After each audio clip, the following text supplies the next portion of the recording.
এবার শব্দে শব্দে আমরা ঢুকি, বিরক্ত হইতেছেন? চলবে আর একটু।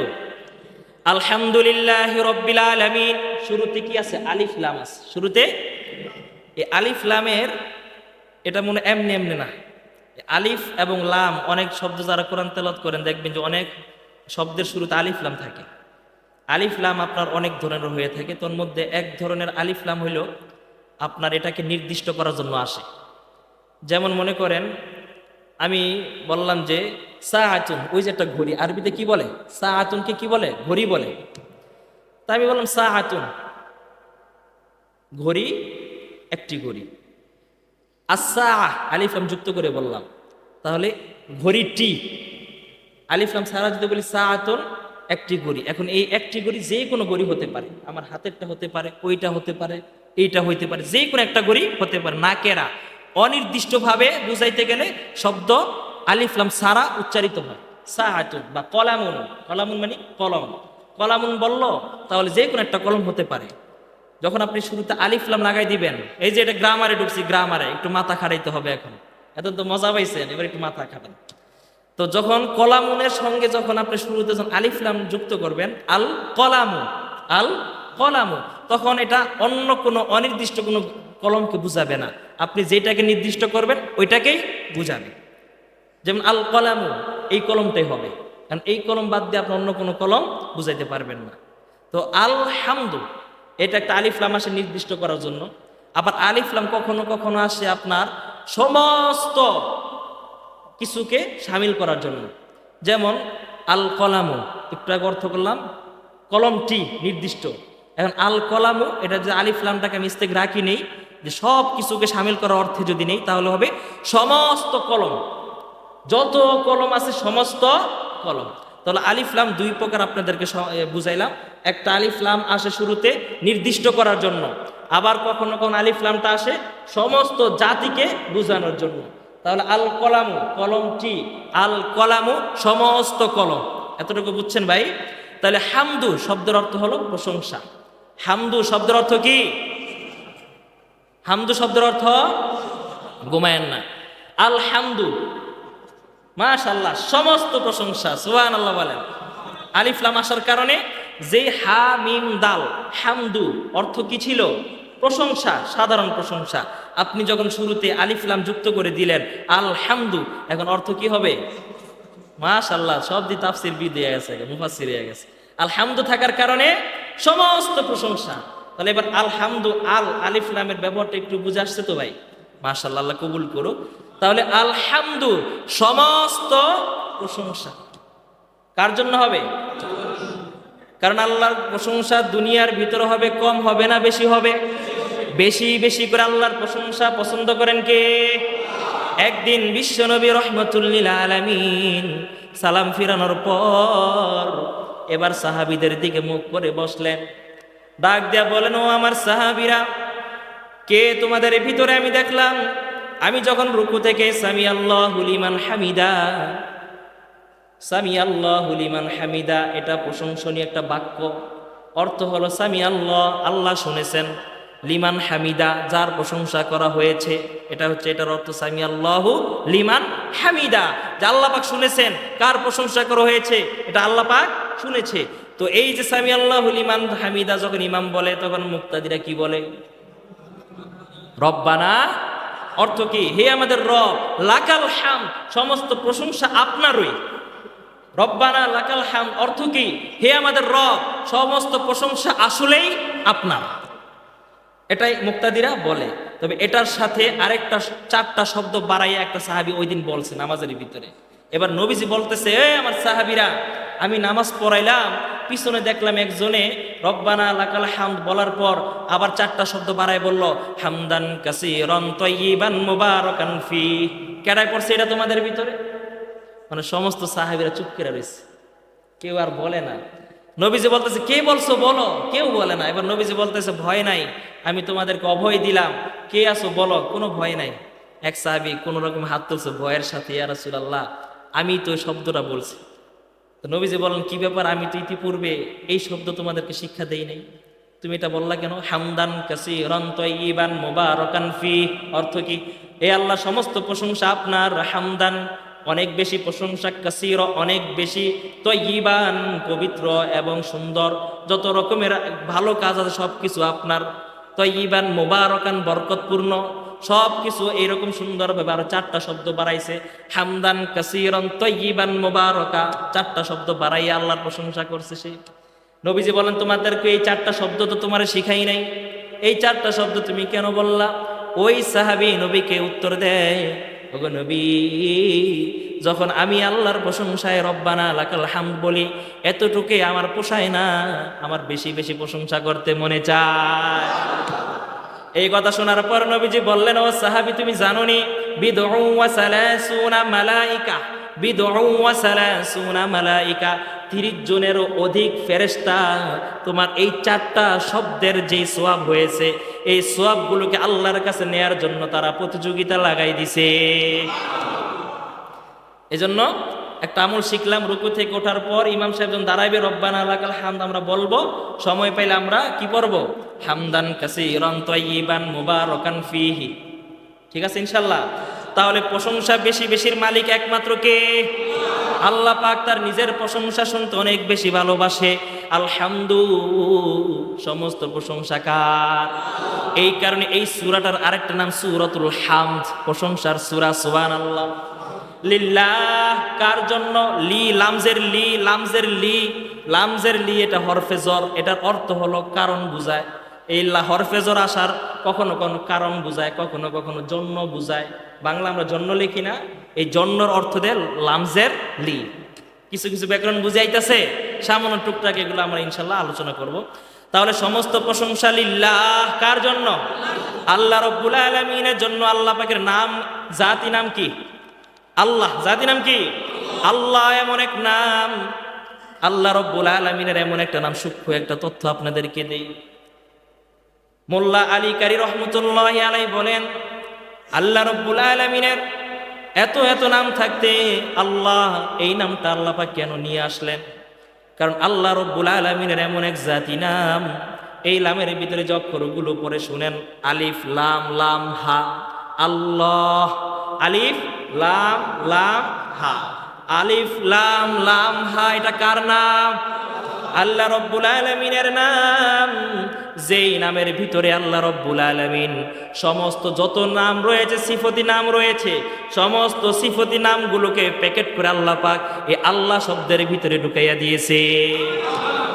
এবার কেউ যদি আমরা পড়ি লা ইলাহা ইল্লাল্লাহ, আমাদের কালিমা কি? লা ইলাহা ইল্লাল্লাহ, অর্থ কি? আল্লাহ ছাড়া কোনো। এখন যদি কেউ এই কালিমাকে এইভাবে পড়ে, লা ইলাহা ইল্লার রহমান, ইল্লার রজ্জাক, ইল্লাস সাত্তার, ইল্লাল খালেক, আল্লাহ পাকের অন্যান্য নাম যদি বলে, তাহলে সে মুসলমান হবে না। কি সূক্ষ্ম কথা, বুঝতে পারছেন? আপনি আল্লাহ পাকেরই নাম, কিন্তু জাতি নাম আল্লাহ বাদ দিয়ে যদি আপনি অন্য কোনো সিফতি নাম ব্যবহার করেন, তাহলে আপনার ঈমানটা এমন হবে, লা ইলাহা ইল্লার রজ্জাক, যে আমি রজ্জাকের, রজ্জাক ছাড়া আর কোনো কি নাই, ইলা নাই। তাহলে রজ্জাক ছাড়া অন্য কোন ইলা থাকতে পারে? ঈমানটা হলো কারীমের উপরে ঈমান নাই, বারির উপরে ঈমান নাই, জব্বারের উপরে ঈমান নাই। কারণ আপনি তো খাস করে দিয়েছেন, নির্দিষ্ট করে দিয়েছেন কিসের সাথে? রাজ্জাকের সাথে। বুঝে আসতেছে কিছু? সিফতি নামগুলো আপনি যদি একটা উল্লেখ করেন, তাহলে আপনার ঈমানটা কিন্তু একটা সিফতের সাথে কি হইতাছে? খাস হয়ে যাইতেছে। তাহলে বাকি যে আরো 99টা যে গুণ আছে, ওইগুলোর প্রতি কিন্তু আপনার ঈমান প্রমাণ হইল না। কেউ যদি পড়ে লা ইলাহা ইল্লাল গফফার, গফফারের উপরে তার ঈমান আনা হইল, গফুরের উপর ঈমান আনা হইল না, রহিম রহমানের উপর ঈমান আনা হইল না, কারীম সাত্তার খালিক জব্বারের উপর ঈমান আনা হইল না। আবার কেউ যদি পড়ে লা ইলাহা ইল্লাল কারীম, কারীমের উপর ঈমান আনলো, কিন্তু সে জব্বারের উপর ঈমান আনলো না, বারি তাআলার উপর ঈমান আনলো না, যুনতিকামের উপর ঈমান আনলো না। তাহলে আপনি কালিমাটাকে কিভাবে পড়বেন? হাজ্জাজ মালিক মোল্লা আলী কারি রহমতুল্লাহি আলাইহি তার গ্রন্থের ভিতরে লেখেন, কেউ যদি ইল্লাল্লাহ লফজে আল্লাহ শব্দ বাদ দিয়া যদি অন্য কোন ইসিম পড়ে, অন্য কোন নাম পড়ে, তাহলে তার কালিমা আদায় হবে না। লা ইলাহা ইল্লাল্লাহ আল্লাহ এমন একটা শব্দ যে এই শব্দের ভিতরে আল্লাহ পাক তার সমস্ত 99টা সিফত ঢুকিয়ে দিয়েছে। এই জন্য আল্লাহ পাক সুন্দরভাবে তার পরিচয়টা যখন দিলেন, পরিচয় দেওয়ার ক্ষেত্রে আল্লাহ পাক অন্য কোনো নামকে চয়ন করলেন না। আল্লাহ পাক চয়ন করছেন একটা নাম যেটা দিয়ে সবগুলোকে বুঝায়। সুবহানাল্লাহ বলেন। এমন এক আল্লাহর নাম, এই নামটা আপনি যত নিবেন ততই বেশি আপনার মজা লাগে, ঠিক কিনা ভাই? আপনি দেখেন পৃথিবীতে যত নামই আছে, কোনো নামে কিন্তু একবার 2বার 10 বারের বেশি আর ভাল লাগে না, ঠিক না ভাই? সন্তানের নাম নিতে থাকেন, একবার 2বার নিতে নিতে আর কিন্তু ভালো লাগবে না, বিরক্তি চলে আসবে। স্ত্রীর নাম নিতে থাকেন, একবার 2বার 10 বার 20 বারের পর আর ভালো লাগবে না। নিজের নাম নিতে থাকেন, পীর সাহেবের নাম নিতে থাকেন, উস্তাদের নাম নিতে থাকেন, ভালো লাগবে না। কিন্তু আল্লাহ রব্বুল আলামিন তার নাম জাতি নাম আল্লাহ এমন এক সুন্দর নাম দিলেন, যেই নামটাকে নিলে যত বেশি নিবেন অন্তরে তত বেশি নূর পয়দা হতে থাকে। আল্লাহু আল্লাহু কি যে মধুর নাম, আল্লাহু আল্লাহু কি যে মধুর নাম। ধরার তামা মনি মুক্তায় পান্না হীরা সোনা দানায় হয় না তাহার দম। আল্লাহু আল্লাহু কি যে মধুর নাম। আল্লাহর নামে মধু আছে না নাই? আল্লাহ রব্বুল আলামিন বলে, বান্দা আমি এমন একটা নাম আমি চয়ন করলাম, যেই নামটা তুমি যত বেশি তুমি জিকির করবা তত বেশি অন্তরের ভিতরে স্বাদ অনুভব হবে। সুবহানাল্লাহ। এরপর আল্লাহ বলতেছেন, আল্লাহ শিখাই দিতেছেন সমস্ত প্রশংসা তো আল্লাহর জন্য। এবার আল্লাহ পাক আরো সুন্দর করে ব্যাখ্যা দিলেন, ও বান্দা আল্লাহকে তুমি জানোনি, আল্লাহ নামটা তো মাত্র শুনলা, আল্লাহর পরিচয়টা একটু তুমি নিয়ে নাও। আল্লাহ বলতেছে ওই আল্লাহর জন্য সমস্ত প্রশংসা, যে আল্লাহ হলো রব্বিল আলামিন, সমস্ত আলম সমূহ সমস্ত জগৎ সমূহের প্রতিপালক যিনি, তিনি হলেন আল্লাহ। রব, রব শব্দের অর্থ কি কেউ জানেন? বলেন তো দেখি। প্রতিপালক একজন, আর কিছু আছে কেউ জানেন? হয় নাই। পালনেওয়ালা, প্রতিপালক, লালন পালনকারী, এগুলো শাব্দিক অর্থে যদি আমরা ছোটবেলা থেকে শুনে আসছি, তবে এগুলো দ্বারা আল্লাহ পাকের রব শব্দের হাকিক হক আদায় হয় না। ইমাম বাইজাবি রহমতুল্লাহি আলাইহি তার কিতাব তাফসিরে বাইজাবির ভিতরে রব শব্দের তাফসির করেছেন, রব শব্দের পরিচয় দিয়েছেন। রব কাকে বলে শুনে নেন। বিরক্ত হইতেছেন ভাই? শেষ করে দিমু? কষ্ট লাগতেছে? আপনাদের আগ্রহ থাকলে আমি বলবো আর কি। যদি আমার কষ্ট, আপনাদের আগ্রহ থাকলে আমার বলতে ভালো লাগবে, ঠিক না? রব বাংলা সহজে বুঝে নেন, রব কাকে বলে? রব হলো এমন সত্তার নাম যিনি যখন যাকে যতটুকু প্রয়োজন ঠিক তখন তাকে ততটুকুই না চাইতে যে আল্লাহ দেয় তাকেই বলা হয় রব। যখন যাকে যতটুকু প্রয়োজন তখন তাকে ততটুকুই না চাইতেই যিনি দিয়ে দেন তার নাম কি? রব। তাফসিরে বাইজাবির ভিতরে এইভাবে আল্লাহ পাকের রবের পরিচয়টা আসছে। আরেকটু সহজে আরেকটা বুঝেন, সেটা হলো রব কাকে বলে? রব হলো এমন সত্তার নাম যেই সত্তা কোনো একটা অনস্তিত্ব বস্তুকে, অস্তিত্বহীন বস্তুটাকে অস্তিত্বে আনার পর এই বস্তুটাকে তাকে চূড়ান্ত পর্যায়ে পৌঁছে দেন যিনি, তিনি হলেন রব।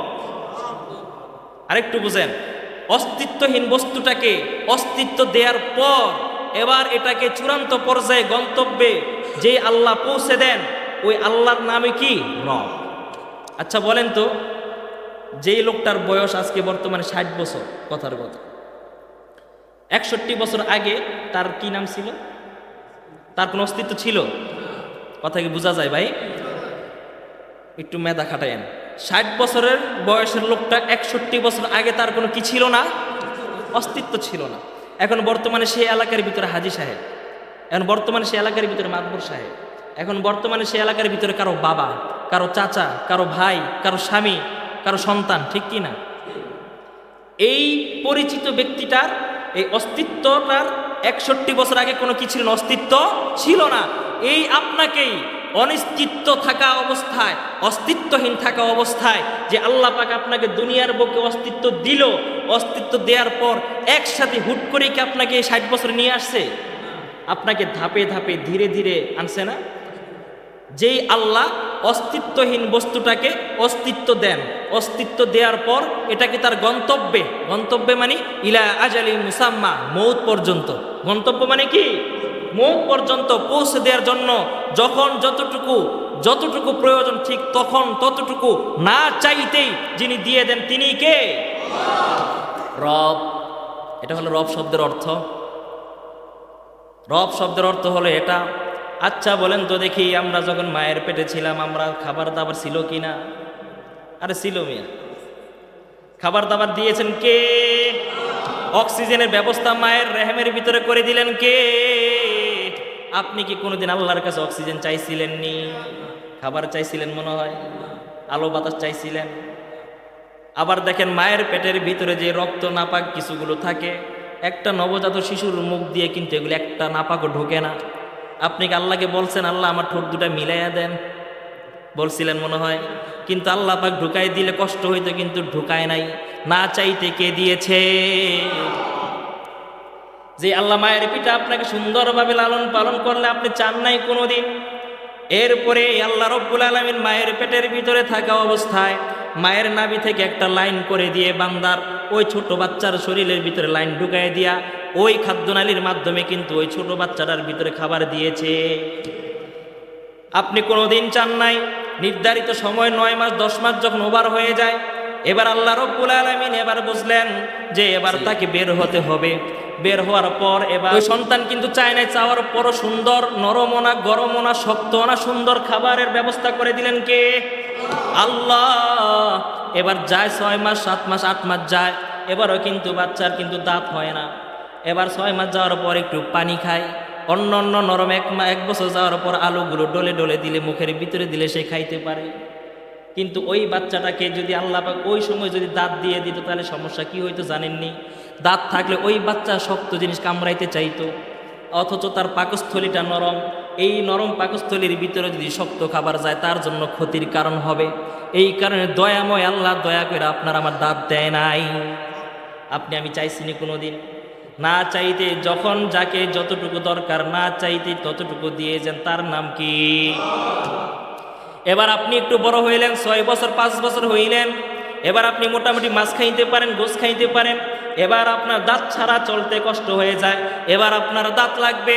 আপনি মনে হয় আল্লাহর কাছে দরখাস্ত করছেন, আল্লাহ 2টা দাঁত দেন। দরখাস্ত করছিলেন নি? ওই আল্লাহ পাক এবার দয়া করে মায়া করে বান্দারে, কোরবানির সময় তুমি গরুর মাংসগুলো চাবাই চাবাই খাইবা। দাঁত যদি না থাকে তুমি খাইতে পারবা না। ও বান্দা, মানুষগুলো কলিজা খাইবে, তুমি তাকাই থাকবা, হা হা করে তাকাই থাকবা, কেমনে খাইবা? এবার তোমার দাঁতের প্রয়োজন। যাও যাও, আমি আল্লাহ যেহেতু তোমার রব, আমি আল্লাহ ওই রবের খাতিরে তোমার দাঁতের ব্যবস্থা করে দিলাম। এবার তুমি বড় হয়েছো, এবার তোমার আরো শক্ত শক্ত জিনিস হাড্ডি খাইতে মনে চায়। বয়স তোমার 10 বছর 12 বছর হয়ে গেল, এবার তোমার হাড্ডি এবং আরো সুন্দর সুন্দর জিনিস নিহারিও খাইতে মনে চায়। চাবাই চাবাইয়া নিহারি নল্লি পায়াগুলো এমনভাবে বাড়ি দেয় পেলের তলা ভাঙ্গালায়, আছে না নাই? তুমি এবার খাইবা, ওই যে নরম দাঁতগুলো থাকলে তুমি খাইতে পারবা না। আল্লাহ পাক কত সুন্দর করে মায়া কইরা নরম দাঁতগুলোকে ফালাইয়া শক্ত দাঁত যিনি দেন তিনি কে? রব্বিল আলামিন। কোন আল্লাহর প্রশংসা করবা জানুনি? যে আল্লাহ সমস্ত জগৎ সমূহের রব। একবার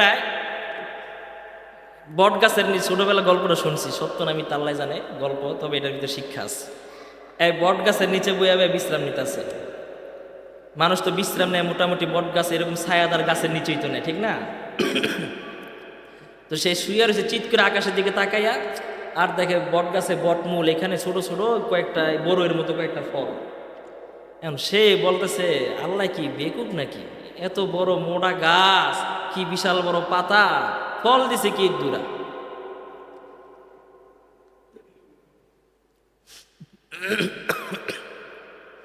আর ওইদিকে লাউ গাছ, লতা পাতা দুর্বল, এত চিকন দুর্বল গাছ, ওই গাছের ভিতরে ফল দিয়ে দিছে মানে হাতির পেটের মধ্যে এত বড় বড় লাউ কুমড়া হয়, ঠিক না?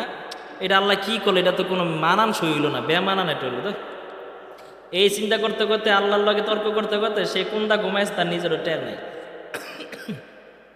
হঠাৎ করে এক কাক আইসা ওই বট গাছের যে ছোট ছোট যে ফলগুলো থাকে ফুলগুলো থাকে ঠোকরদা ফালাইছে, তার একবারে সরাসরি তার নাকের উপরে পড়ছে। তার কাছে ঘুম ভাঙ্গা দেখে যে তার নাকের ছিদ্রের ভিতরে ওই ছোট ফলটাকে আটকে রয়েছে। এখন ওই বেটার তো হুঁশ ফিরছে, আল্লাহ যদি তুমি আমার কথা মতো যদি এমন বড় কুমড়ার মতো যদি ফল দিতা আর ওইটা যদি আমার নাকের উপরে পড়তো তাহলে আমি তো এখানেই কি আল্লাহ আমি বুঝছি তুমি কি আর এত বড় ফল দাও নাই। আল্লাহ পাক বলেন, বান্দারে তোমার তো সামান্য জ্ঞান, তুমি বুঝবা না। এইখানে থাকার পর মানুষগুলো আসবে, মানুষগুলোর কি প্রয়োজন মানুষগুলো নিজেও জানে না, কিন্তু সব কিছু না চাইতে ব্যবস্থা যিনি করেন তিনি হলো রব। সদরঘাট থেকে বেড়া ঈদের ছুটিতে যাইব আপনার বরিশাল, আইসে ব্যাগটেক নিয়ে সদরঘাটে জাম ঠেলে রমজান মাস 27টার সময় 28 রোজার সময় তো জাম কম না বেশি, মানুষের ভিড়। লঞ্চে কোনো রকম উঠটা লঞ্চের ইয়াটা দইরা ঝুল্লা ঝুল্লা জায়গা বরিশাল, তখন বেড়ায় কোনো রকমে মনে করে লঞ্চের ভিতরে উঠছে। উইটটা অনেক এই যে পিছনে বড় এক ব্যাগ গাড়টি, মানে এই ব্যাগলে এদিকে এদিকে লড়তে পারে না মানুষের জন্য চাপাচাপি, মানে সে কোনো রকম একটু গ্যাস এক সাইডে গিয়ে বইছে। এখন শুইব, শরীরটা ক্লান্ত, এখন শুইতে পারতেছে না। মানুষ আর মানুষ শুইব কেমনে, হাত পা ছড়ায় কেমনে শুইব, শুইতে তো পারে না। সে এবার লঞ্চের ভিতরে বৈশা বৈশা কইতেছে, আল্লাহ যদি আমাকে মানুষ বানাইছে, আল্লাহ যদি আমাদের এই হাত পা এগুলি পুরা জয়েন্টে জয়েন্টে যদি একটা স্পিরি ওই নাট বল্টু সিস্টেম করে দিত, তাহলে এই হাতের কোনি কবজা টবজা কল কবজা যা আছে সব খুললা সুন্দরভাবে গাঠটির ভিতরে বইরা আরামে একটা ঘুম দিতাম অল্প জায়গার ভিতরে। এই চিন্তা করতে করতে তার ওই গাঠটিটা যে ছিল ওই গাঠটিটা মাথায় দিয়া সে ঘুমাই গেছে। ঘুমতে ঘুরতে তো ওই গাঠটিটা নাই, চুরিয়ে গেছে। এখন সে আল্লাহ নাট দাও নাই, বল্টু দাও নাই, সিস্টেমটা করো নাই, ভালোই হয়েছে। যদি তুমি দিতা, হাত পা খুললা দিয়ে ওই গাঠটির ভিতরে রাখতা, আমার গাঠটি যদি চুরিয়া যাইতো, আজীবন পর্যন্ত লঞ্চের ভিতরে আমার থাকতে হইতো, ঠিক কিনা? আল্লাহ পাক এই যে এই সমস্যাটা হবে আল্লাহ জানেন কিনা? না চাইতে আল্লাহ পাক এই সিস্টেমটা যিনি করেন নাই তার নাম কি? রব্বিল আলামিন। এই যে আমার আপনার চোখের উপরে যে পাপড়িগুলো আছে, এই পাপড়ির কাজটা কি জানেননি? এই যে কত সুন্দরভাবে আপনারা যারা পঞ্চবটি পাগলা রাস্তায় যারা আপনারা যান, বিসি গ্রান্দা যেই পরিমাণ ধুলাবালু এখানটা যায় বর্তমানে, এই যে আপনার এই সৈয়দপুরে এদিকটা ধুলাবালু আছে না, সারাটা শরীরের ভিতরে ধুলাবালু দিয়ে সাদা হইয়া যায়, কিন্তু চোখের ভিতরে কি কোনো ময়লা যায়নি? এই ময়লাগুলোকে আপনি সরাই রাখছেন? এই ময়লাটা যায় না, কারণটা কি? আপনি না চাইতে আল্লাহ পাক এই ময়লাগুলোকে ফিল্টারিং করার জন্য আল্লাহ পাক চোখের ভিতরে পাপড়ি দিয়ে দিয়েছে। এই যে হাতের ভিতরে আঙ্গুল আমাদের কয়টা? এই 5টা আঙ্গুলের পরিমাণ কি এক সমান নেই? এক সমান আল্লাহ দিতে পারতেন কিনা? আবার এক সমানও করায় না, এটাকে আপনি বলছেন নি? আল্লাহ সমান দিয়েন না, এটা আপনি বলছেন। আল্লাহ পাক কত সুন্দরভাবে 5টা আঙ্গুলকে 5টা সাইজে আকার করলেন, ধারণ করলেন। আপনি একটু চিন্তা করেন, 5টা আঙ্গুল যদি এই পরিমাণ সমান হইতো, আপনি দেখেন তো ভাতটা খাইতে পারতেন কিনা? ভাত খাইতে পারতেন? অথবা আপনার যদি বৃদ্ধ আঙ্গুলটা না থাকে 4 আঙ্গুল দিয়া খাইতে পারবেন ভাত? আল্লাহ পাক বলে, বান্দারে 5টা আঙ্গুল যদি তোমার আমি সমান করতাম, তাহলে আজকে যে শরীরে শক্তি দিয়া জোর ক্ষমতা খাটে যে মারামারি করে একজনের ঘুষা দিয়া দাঁত ফালাই দাও, ওই সময় কিন্তু আর ঘুষাটা তুমি দিতে পারতা না। পারবে? এই 5 আঙ্গুল সমান হইলে যে মুষ্টিবদ্ধ করতে পারবে, তো ঘুষি দিবেন কেমনে আপনি? আল্লাহ তো জানে জায়গা জমি নিয়ে মারামারি করে বায়ে বায়ে মাথা ফাটাই লাইবেন, তা তোর আঙ্গুল গিলে 5টা দিলে তো তুই পারবি না ঘুষি দিতে। সিস্টেমটা আল্লাহ পাক করে দিছে, আপনি চাইছিলেন আল্লাহর কাছে। এরপরে আপনার কি পরিমাণ নখ প্রতি সপ্তাহে কাটতে হয় না? নখ কিন্তু বড় হয়, ঠিকঠাক মতো নিয়মিত নখ না কাটলে নখ কিন্তু অনেক বড় হয়ে যায়। ওই দিন ফেসবুকে দেখলাম এক পঞ্চগড়ে একবারে 80 বছর না 90 বছর নখ না কাটটা এমন বড় নখ বানায় বিশ্ব রেকর্ড করে দিচ্ছে। বিশাল বড় নখ, নখ মনে হয় যে এটা বাজারের লম্বা লম্বা বাঁশগুলো, এমন অবস্থা নখ খাচ্চরটায়। তো নখ আপনি কাটেন না, না কাটলে কি হয়ে যায়, অনেক বড় হয়ে যায়। কিন্তু আপনি দাঁত কোনোদিন কাটছেন? হ্যাঁ, দাঁতটাকে আল্লাহ যদি নখের মতো পরিমাণে যদি বড় করতো, তাহলে অবস্থাটা কি হইতো? খাইতে পারতেন? কথা বলতে পারতেন? আল্লাহর কাছে বলছেন, আল্লাহ দাঁত বড় করেন না আপনি আমারে? বলছেন আল্লাহর কাছে? আহা, এইগুলো করছেন কে? এর রব কারে বলে বুঝতেছেন? এবার রব না চাইতে যখন যাকে যতটুকু প্রয়োজন ততটুকুই না চাইতে যিনি দেন তার নামই হলো রব। এরপরে আপনি দেখেন মানুষের শরীরের ভিতরে চামড়া স্কিন রয়েছে অনেক রকমের। মেডিকেল সায়েন্স আজকে বলে প্রায় 260 রকমের স্কিন মানব দেহের ভিতরে আছে। সুবহানাল্লাহ কয় না? আপনি দেখেন মানব দেহের ভিতরে 2টা জায়গা এমন আছে যেই জায়গাগুলোর ভিতরে সব সময় ঠান্ডা থাকবে, যত গরমই হোক সব সময় ওই স্কিনটা সব সময় ঠান্ডা থাকবে। এর ভিতরে 1 নাম্বার হলো কানের লতি। এটাকে আল্লাহ আপনি উপরটা ধরে দেখবেন গরম, কিন্তু লতিটা দেখবেন ঠান্ডা। কিরে এটা আল্লাহ কোন চামড়া দিল এটা? আহ কি রব পাইছে আমরা, এটা কি চামড়া দিল আল্লাহ? এই কানের লতিটা দিয়ে কখনো গরম হয় না? দৈরা দেখবেন আপনি মাঝে মাঝে। এরপরে আবার দেখবেন এই যে বুকের মাঝখানের যে চামড়াটুকু, এই চামড়াটা কোনোদিন আপনার গরম হয় না, সব সময় ঠান্ডা থাকে। আবার 2টা জায়গাতে সব সময় গরম থাকে, বগলের নিচের চামড়া আর রানের চিপার চামড়া সব সময় থাকে কি গরম। এই যে স্কিনের এত রকমের প্রতিক্রিয়া। আপনি দেখেন পায়ের পাতার উপরে চামড়া একরকম, পায়ের পাতার নিচে চামড়া আরেক রকম। পায়ের পাতার উপরে চামড়া, এটা যদি পায়ের নিচে দিত তাহলে একটা মানুষ হাঁটতে পারতো না, একটা মানুষও হাঁটতে পারতো না। এরপরে আপনার জিহ্বার উপর আল্লাহ পাক কি চামড়া দিল দেখেন। আপনার এই চামড়ার ভিতরে যদি ডাইল পড়ুক আর তরকারি পড়ুক আর ভর্তা পড়ুক যাই পড়ুক কোনো স্বাদ আপনি বুঝবেননি, কিন্তু আপনার এটা আবার আপনার জিহ্বার উপরে পড়লে আপনি কি সুন্দর বুঝে যান। এত রকমের আইটেমের মজা। কিরে লবণ কম হয়েছে, লবণ বেশি হয়েছে, টক হয়েছে, জাল হয়েছে, এটা বোঝার ক্ষমতা কার ভিতরে? কে দিল? কে? আল্লাহর কাছে মায়ের পেটে থাকতে আবেদন করছিলেন, দিছেন কে? না চাইতে যিনি দেন তার নাম কি? মনে থাকবে। কেউ যদি কোনো মাহফিল ওয়াইজ যদি প্রশ্ন করে রব কারে বলে, প্রতিপালক, লালনকারী, এগুলা না, বলবেন যখন যাকে যতটুকু দরকার তখন তাকে না চাইতে যিনি দিয়ে দেন তার নাম হলো রব। মাশাআল্লাহ, রব, রব্বিল আলামিন। এরপরে আপনি যখন ঘুমাইয়া যান, এরপরে আপনার আমার ভিতরে যে কলব রয়েছে, হার্ট পাঞ্চ করে, পাঞ্চ, এই হাতটা দৈনন্দিন কয় লক্ষ বার জানি পাঞ্চ করতে হয়, তাইলে মানুষের ফুসফুসি এবং মানুষ সুস্থ থাকে। আপনি যখন ঘুমাইয়া যান তখন কিন্তু আর আপনার কোনো খবর থাকে না। আপনি ঘুমাইয়া যাওয়ার পরেও ওই হাতটাকে যেই সচল রাখে তার নাম হলো রব। না চাইতেই আল্লাহ পাক দিয়ে দেয় রব্বিল আলামিন। সব কিছু আল্লাহ পাক ব্যবস্থা যিনি করেন তিনি হলো রব। আলামিন, আলামিন হলো আলম সমূহ। আলম অর্থ হলো জগৎ, আলামিন মানে জগৎ সমূহ। মাশাআল্লাহ, আলম হলো এক বচন, আলামিন হলো বহু বচন। এখন আপনি বলুন জগতের মালিক হতে পারে এই ওয়ার্ল্ড, এই দুনিয়া, আমরা 2 চোখে যা দেখি এটাই হতো, কিন্তু না, আপনি দেখেন না দেখেন অদৃশ্য জগতের সমস্ত জগতের মালিক একমাত্র কে? আলহামদুলিল্লাহি রব্বিল আলামিন। সমস্ত প্রশংসা ওই আল্লাহর জন্য। কোন আল্লাহ? রব্বিল আলামিন, যেই আল্লাহ সমস্ত জগৎ সমূহের রব। সুবহানাল্লাহ বলেন। তাহলে মোটামুটি ভাবে এই এক আয়াতের তরজমাটা আমরা তাফসীর একটু জানলাম, বুঝলাম, মনে থাকবে ইনশাআল্লাহ। তাহলে আলিফ লাম কাকে বলে, কখন কি অর্থ দেয়, এটা প্রশ্ন আসতে পারে। হামদুন লিল্লাহি, আল্লাহর নাম। আল্লাহর নামটা কেন আসছে? এখন আল্লাহর নামের ভিতরে অন্য সমস্ত নামগুলো এটার ভিতরে আছে। রব্বিল আলামিন, এ কারণে রব কাকে বলে বিস্তারিত আলোচনা মনে থাকবে ইনশাআল্লাহ। আল্লাহ পাক আমাদেরকে এগুলো মনে রেখে আমল করার তৌফিক দান করেন।